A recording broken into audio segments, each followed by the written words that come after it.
Quem controla o futuro? Será que somos nós, seres humanos, ou será que são as ideias, como afirmou Platão, ou ainda são os acontecimentos? Bom dia! O meu nome é João Lucas e este é o nosso Café com Filosofia.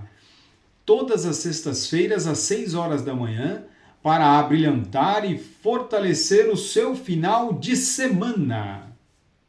Ou será que antes mesmo de o futuro acontecer, ele já começa a ser construído pelas narrativas que escolhemos acreditar?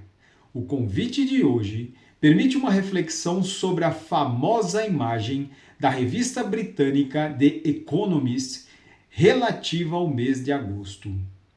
Não para acreditar nela, não para temê-la, mas para pensarmos.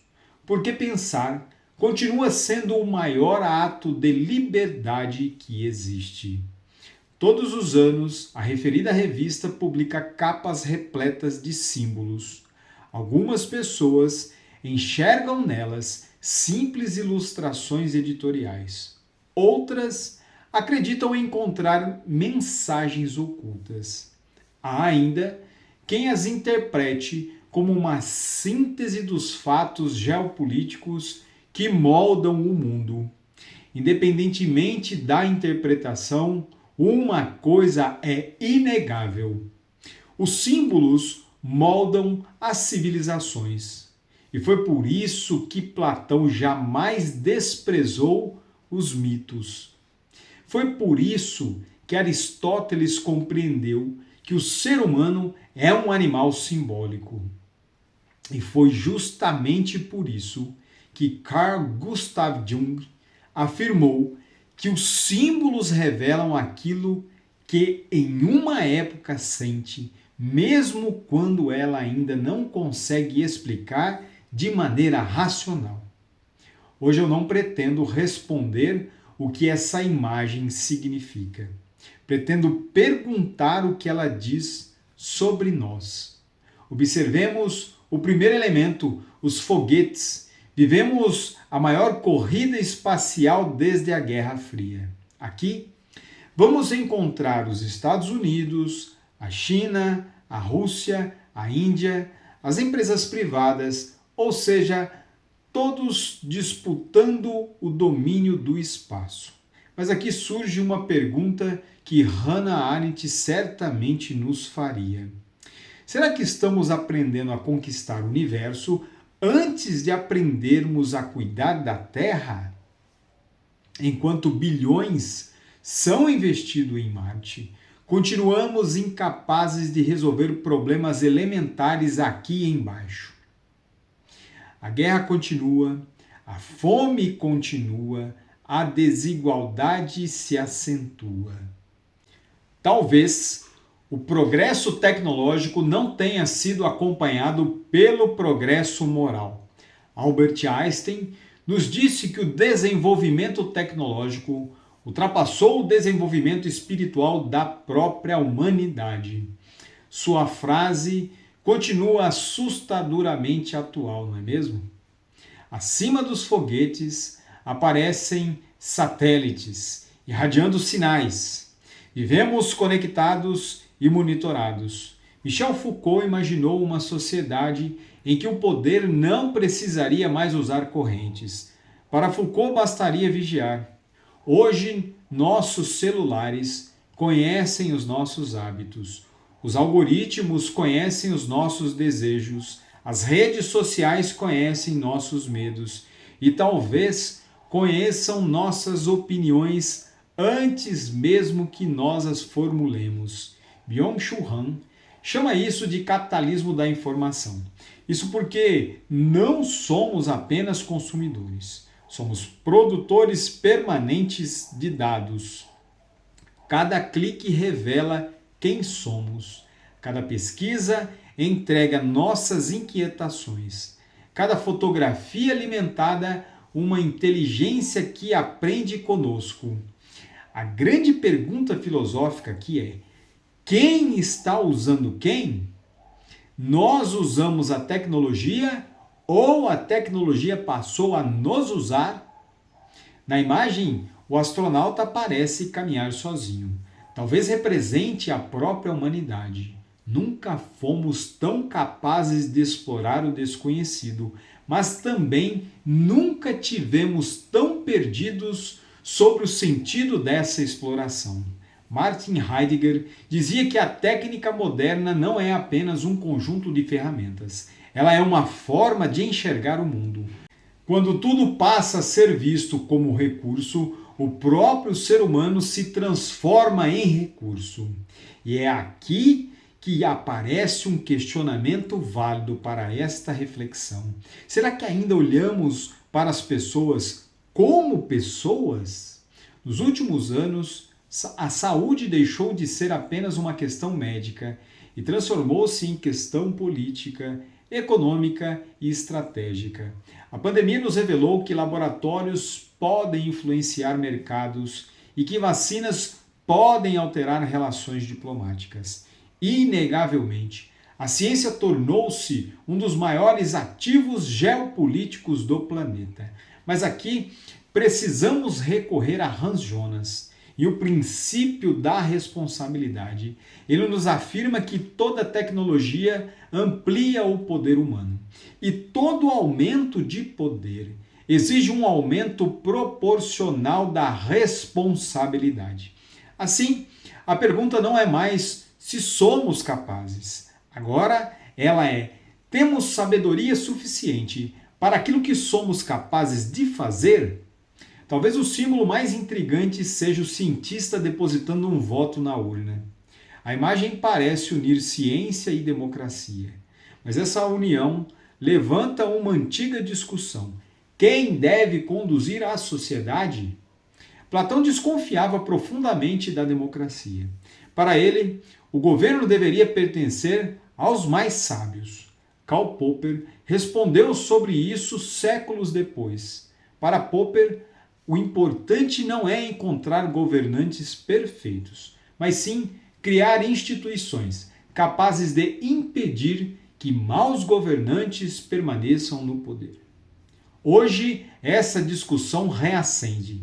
Vivemos entre dois extremos. De um lado, a tecnocracia, de outro, o negacionismo. Entre ambos, existe um caminho difícil, o caminho da razão crítica. E é exatamente esse caminho que Jürgen Habermas chamou de democracia deliberativa. Para Habermas, uma sociedade só permanece livre quando a ciência e a cidadania conseguem dialogar. A imagem e a análise ainda revela que nada permanece sólido, ou seja, nada permanece fixo. E então, inevitavelmente, nos lembramos de Zygmunt Bauman, que retrata a liquidez da modernidade. Aqui os empregos se tornam temporários, os relacionamentos tornam-se descartáveis e as verdades tornam-se negociáveis. Até a identidade parece mudar constantemente, não é mesmo? A velocidade das mudanças tornou-se tão intensa que a estabilidade passou a parecer uma lembrança distante. Heráclito nos disse há 2.500 anos atrás: ninguém entra duas vezes no mesmo rio, mas talvez hoje nem o rio permaneça o mesmo durante um único dia. As guerras continuam, os conflitos tecnológicos aumentam e a inteligência artificial tornou-se parte da estratégia militar. As disputas de hoje são por terras, por energias, por minerais raros, por semicondutores e por informação. O sociólogo Ulrich Beck chamou o nosso tempo de sociedade de risco. Para ele, os maiores perigos deixam de ser locais, ou seja, uma decisão tomada em um gabinete distante pode alterar a vida do planeta inteiro. E isso, na visão de Beck, acontece porque nunca tivemos tão conectados e também porque nunca fomos tão vulneráveis quanto agora. Existe ainda algo que talvez seja o símbolo mais perturbador de toda a composição: a ausência de natureza. Por um acaso você percebeu isso? Aqui precisamos inevitavelmente retomar a Francis Bacon, que acreditava que conhecer era dominar a natureza. Séculos depois, Edgar Amorim faz advertências que talvez tenhamos aprendido a dominar a natureza, sem aprender a dominar a nós mesmos. E esta talvez seja a maior crise da civilização contemporânea. Nós produzimos inteligência artificial, mas ainda lutamos para desenvolver inteligência moral. Construímos máquinas extraordinárias, mas continuamos incapazes de responder a uma pergunta simples: o que significa viver bem? Foi exatamente esta pergunta que Sócrates fez nas ruas de Atenas e ela continua sem resposta definitiva. Há, contudo, um cuidado indispensável. Seria intelectualmente desonesto afirmar que uma capa de revista prevê acontecimentos futuros ou revela planos secretos. Uma imagem editorial pode condensar tendências, preocupações e debates do seu tempo. Mas isso não equivale a uma prova de que eventos específicos ocorrerão. Como ensina Karl Popper, a filosofia exige espírito crítico, abertura ao questionamento e disposição para revisar nossas hipóteses diante das evidências. Atenção! Interpretar símbolos é um exercício legítimo e transformá-los em certeza absolutas não é. E talvez seja justamente aqui que se esteja a verdadeira lição desta capa. Nós sempre nos perguntamos o que eles quiseram dizer, mas talvez devêssemos perguntar outra coisa. Por que determinados símbolos nos impressionam tanto? Talvez porque eles revelam aquilo que já carregamos dentro de nós. Nossos medos, nossas esperanças, nossa ansiedade diante de um futuro cada vez mais incerto. Como nos disse Paul Ricoeur, os símbolos sempre nos faz pensar. Contudo, não nos oferece respostas, mas certamente inaugura perguntas. E por fim, Edgar Amorim nos apresentou que o grande desafio do século XXI não é produzir mais informações, mas sim sabedoria, pois informações sem ética produz manipulações. A tecnologia sem prudência produz destruição, e a ciência sem humanidade produz indiferença. E certamente o poder sem filosofia produz tirania. Por isso, talvez a pergunta mais importante desta manhã não seja o que significa a capa do Economist.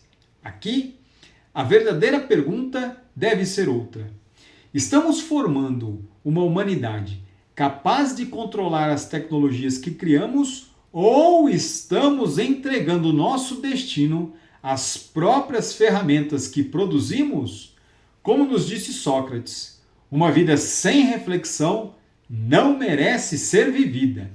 Pense nisso. E eu fico por aqui. Eu espero vocês na nossa próxima sexta-feira com o nosso Café com Filosofia.